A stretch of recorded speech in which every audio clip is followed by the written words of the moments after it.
We documented the decay. We did lots of programs on education. Can your teacher read? Forget about whether your kids can read.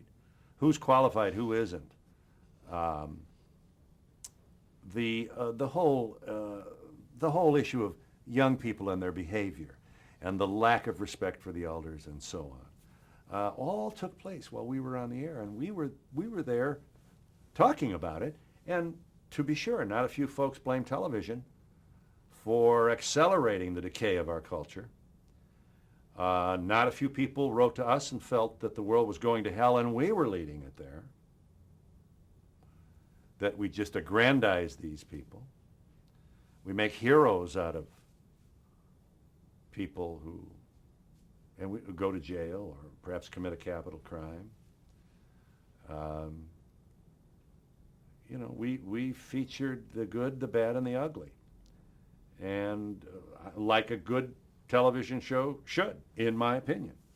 But along the way, it must be said that we didn't kiss babies and wave American flags. We're very, very proud of the fact that we waded right in to some of the most controversial issues out there.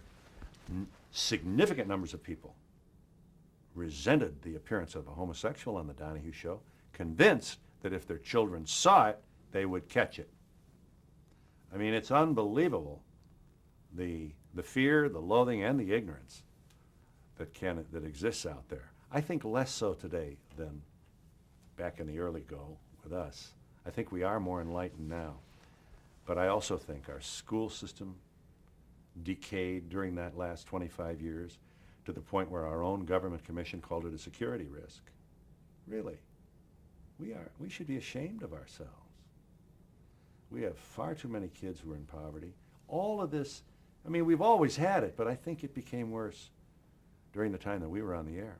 Some people think it's because mother left home to go to work. Yeah, well, it also should be noted, and was many times on our program, that mother left home and went to work, not necessarily because she wanted to, but because she had to.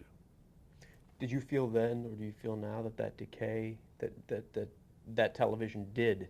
You said a lot of people did feel that way, but did you feel that way? Did television have an impact on this decay?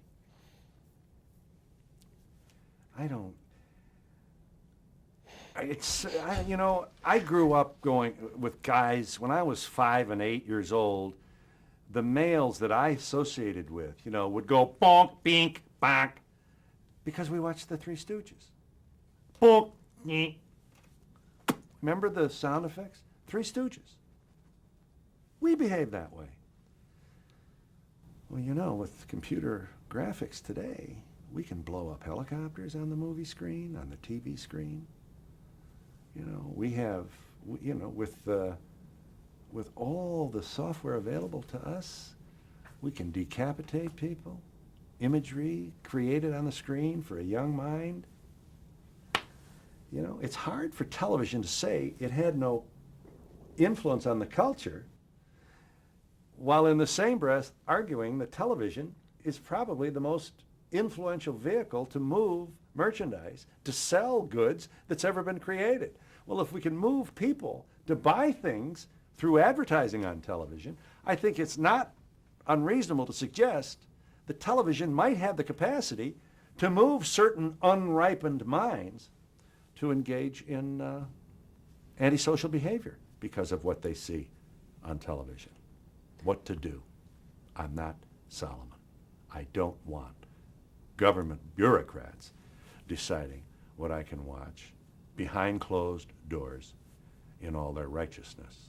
I believe in the First Amendment, and I believe that in the long run, we're much better off if we give people light rather than attempt to conceal what we perceive to be, or attempt to legally restrain the creative community from presenting this kind of material.